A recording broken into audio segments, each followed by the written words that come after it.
Ça va? T'as fait une carrière entière. J'ai fait une carrière.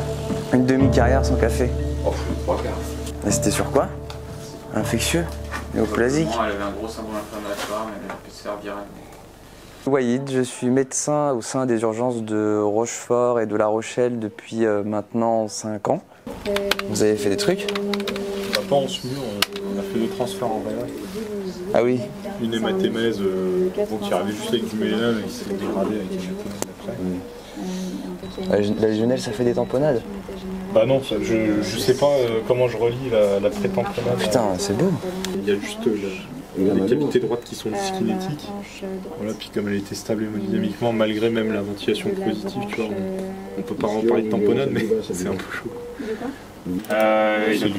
Apparemment, ça lui arrive souvent d'oublier des choses. Il se souvient absolument pas de ce qui s'est passé. Il s'est juste présenté devant la famille en sang en fait. Que j'ai suturé, il y aura une cicatrisation dirigée à poursuivre. Pendant toute la soirée, là, tu peux lire ce que tu voulais. Il y avait vraiment une amnésie antérograde. Il avait quand même 3 grammes d'alcool dans le sang. Je lui ai quand même fait un scan cérébral, mais il n'y avait pas d'impact crânien qui est normal. Et là, ce matin, ça va. On peut pas dire que c'est du 100%, mais il me fait un film à peu près complet de la journée. Physiquement, il est dans ce couloir-là? Ouais, physiquement, il est dans ce couloir-là. Je suis allé le revoir là, ce matin. Il a l'air d'enregistrer un peu mieux. Et là, ça revient depuis une semaine. Lui, il s'est fait opérer. Il s'est fait jamais opérer ici? Non, jamais.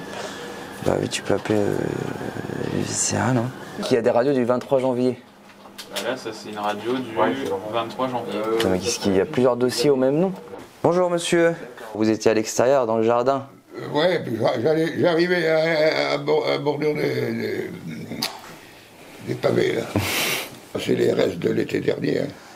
Elle était fracturée l'été dernier? L'été dernier, elle avait fracturé là, puis alors il n'y a que 1 mois et demi que je sens plus rien. La hanche va bien, la prothèse va bien, mais c'est le bassin. Ben, c'est ce qu'on m'a dit. Il y a une petite fissure, une petite fracture au niveau du bassin. Le médecin me dira, il m'a dit. C'est le bassin qui a chez le... Rester quelques jours à l'hôpital. Oui, c'est ce que je vous disais. Quelques jours là pour équilibrer les traitements contre la douleur. Franchement, les lits, parce que là, ça me fait mal. Ah ben oui, mais surtout que c'est pas un lit, c'est le brancard des urgences. Parfait. Bon, on va vous trouver une chambre rapidement et puis je vais appeler votre fille.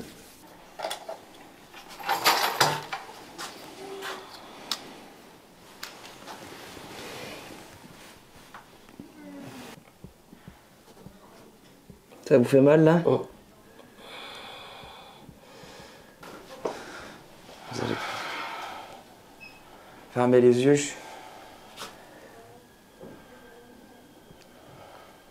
Tendez les bras devant vous.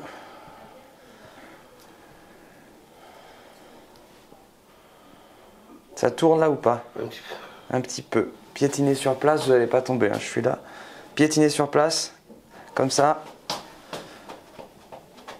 Ok, d'accord. Vous pouvez vous rasseoir. Votre tympan à gauche, il n'est pas beau du tout. Il était inflammatoire, il est infecté. Mais oui, je pense qu'il faudra revoir l'ORL à terme pour... Oui, mais j'ai pas le rendez-vous. Il y a trop de place. Mais Mars, ça ira, c'est bien. Ok. Là, tu l'as fait la seringue, oui. Ouais. Tu peux la titrer. En fait, son tympan à gauche, il est infecté. Il a une otite, cette dame. D'accord. Ouais, j'ai cheval aussi. S'il est dans son état normal, enfin habituel plutôt, il rentre.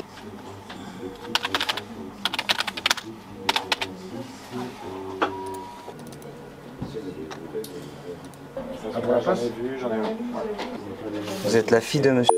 Vous leur faites mettre des... Je suis le médecin qui s'en occupe aux urgences de Rochefort. Donc ça va nécessiter quelques jours d'hospitalisation. Probablement une rééducation au décours, hein, pour reprendre la marche, tout ça.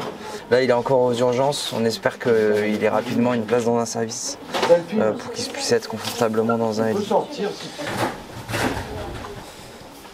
Ça va? Ça vous a fait du bien la morphine? En fait, le tympan, il est inflammé, il est infecté. Et du coup, ça provoque les douleurs, d'accord? Mais il n'y a pas d'inquiétude, c'est pas quelque chose de neurologique. Comment vous sentez-vous? Très bien. Très bien. Oui. Vous vous rappelez pas comment ça s'est passé, les circonstances, si vous vous êtes cogné la tête? Vous étiez un peu alcoolisé lors de votre chute? Vous avez beaucoup? Oui, il y avait 3 grammes. Ah oui, quand même. Donc il y a une de mes collègues qui va venir pour discuter avec vous par rapport à ça, si vous êtes d'accord. Oui, oui. Par rapport à la consommation et tout. Ça, je sais, je l'ai vu. Voilà, donc attendez ma collègue et puis après, on pourra, une fois que vous l'aurez vu, vous pourrez rentrer chez vous. Ok.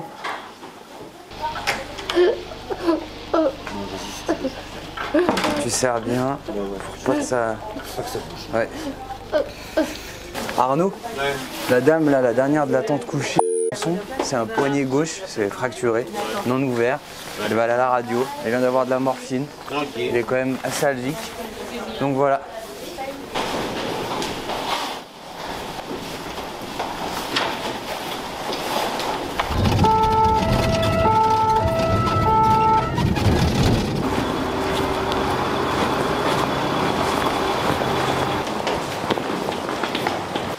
On vient juste d'arriver, j'ai pas eu le temps de lui poser des questions, savoir s'il était fumeur, non fumeur et s'il avait fait des efforts. Donc vous êtes monsieur Guy, c'est ça? 81 ans. Il y a tous les médicaments. J'ai vu. Vous avez mal à la poitrine depuis quand? Là, ça m'a pris brutalement. Il y a 30 minutes. Parce que je devais appeler. Il y a mon 30 médecin. minutes, monsieur. Oui, D'accord, vous étiez en train de faire quoi quand ça a commencé? Rien. Vous étiez donc au repos? oui, Ça vous serre, ça vous brûle, ça vous pique, ça fait quoi comme ça me sensation? sert. Mais je suis très fatigué. D'accord. J'ai pas d'accès échelle de ce côté-là. Ça devrait aller, oui. Assis sur Oui. une chaise. Oui. Ok. Tu pourras aller chercher la chaise, tu peux ramener. On n'a pas besoin de l'eau 2. Non. Allez, il faut juste qu'on descende dans l'ascenseur. Monsieur. Monsieur.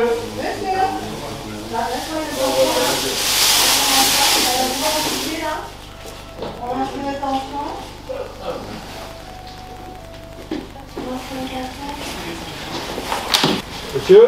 Ça fait 9 euros, mais on dirait qu'il est en couleur. Ça va? Monsieur. Tendu sa moitié là. Ouais, t'as relancé. Il a plus de tension. Il a un commentaire. Là, quand vous appuyez. Là? Vous avez mal là? D'accord, ok. Combien? 120, 66. Ouais, il est passé de 21 à 12. Bon, je passe mon bilan. On va quand même aller au scan en premier. Hein. Il me faudrait l'EPA en renfort, s'il te plaît, pour brancardage. Il faut qu'on l'évacue à plat, monsieur, parce que dès qu'on l'assoit, ça va pas. Puis comme il y a 4 étages à descendre, ça ira pas sur la chaise. Donc il faut qu'il soit évacué à plat. Un délai? Tu pourrais me donner un délai? Un monsieur de 81 ans qui en fait a pas mal d'antécédents. Il est au moins diabétique sous metformine, hypertension. Il a aussi de l'amiodarone et du Xarelto. Donc il y a de la FA probablement, bisoprolol, dyslipidémie et tamsulosin pour hypertrophie bénigne de la prostate. Donc en facteur de risque cardiovasculaire, on a l'âge, il n'y a pas de tabac, pas de notion d'antécédent coronarien. Et en fait on a une oppression thoracique sans irradiation, partiellement trinitro-sensible puisqu'il est passé d'une EVA à 6 à une EVA à 2. Et on a un ECG à 18 dérivations sans décalage du ST avec un petit sous-ST en millimétrique en inféro en inférieur et en V5 et V6. Donc on lui a fait un gramme de perfalgan, on est en train de lui faire de la morphine et en fait on est au 4e étage sans ascenseur, enfin avec un petit ascenseur, et il a fait un malaise vagal hypotensif au moment où on a voulu le descendre sur la chaise. Donc on va le descendre avec la barquette. On peut se permettre d'attendre l'évacuation avec la grande échelle. Alors que si vraiment il fallait qu'on aille vite, on aurait peut-être tenté de le descendre rapidement avec la chaise, avec l'ascenseur. Bonjour monsieur. Bonjour monsieur. Vous êtes Son meilleur ami de 45 ans, on se côtoie depuis, on se quitte pas depuis 45 ans. D'accord. D'ailleurs c'est à moi qui l'a téléphoné tout à l'heure, après vous avoir appelé. D'accord. On fermera l'appartement. Donc il a eu un premier électrocardiogramme qui ne montre pas de signe majeur d'infarctus. D'accord. Ça n'écarte pas totalement tous les infarctus, donc dans tous les cas il faut qu'on aille aux urgences pour faire un complément de bilan avec une prise de sang.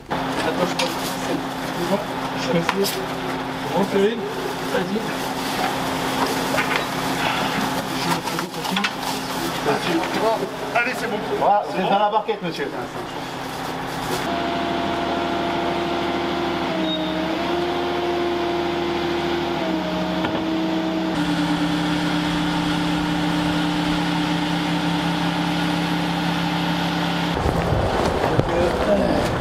monsieur.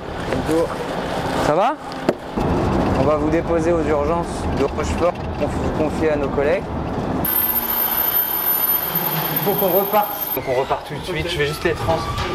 Le bilan qu'on a réalisé aux urgences a permis de mettre en évidence un problème plutôt pancréatique. Donc une pancréatite aiguë qui va nécessiter plusieurs jours d'hospitalisation avec des antalgiques. Ouais, c'est bon, allez-y. Tranquille. Ah. Je pose là. Yes, merci. La santé, c'est comme la mécanique. Ça ne prévient pas quand ça comprend pas. Détresse respiratoire avec a priori un œdème des voies aériennes supérieures chez une dame qui a déjà fait ça plusieurs fois mais qui n'est pas diagnostiquée ni allergique ni qui n'a pas de diagnostic précis et clair. Donc voilà, Saint-Pierre-d'Oléron, à 45 minutes de route de Rochefort.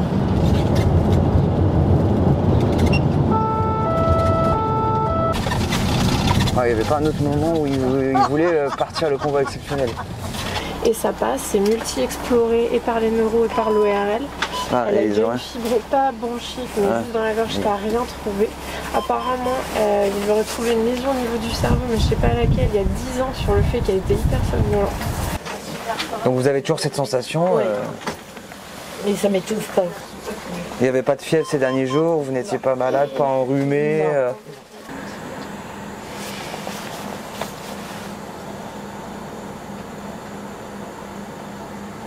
Alors, dites A. Encore. En tout cas, là, il n'y a plus d'œdème du tout.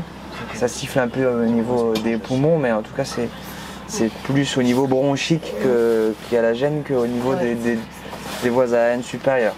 Il y avait votre fille sur place, il y avait ta fille. Vous avez son numéro de téléphone? Marie, j'ai le numéro du mari. Ah, je veux bien le numéro du mari. On a été appelé pour une détresse respiratoire aiguë avec une désaturation. Sauf que lorsqu'on arrive, on a une patiente qui n'a pas de signe de détresse respiratoire aiguë et qui n'a pas besoin d'oxygène. Donc qui s'est amélioré et qui a un tableau plutôt rassurant.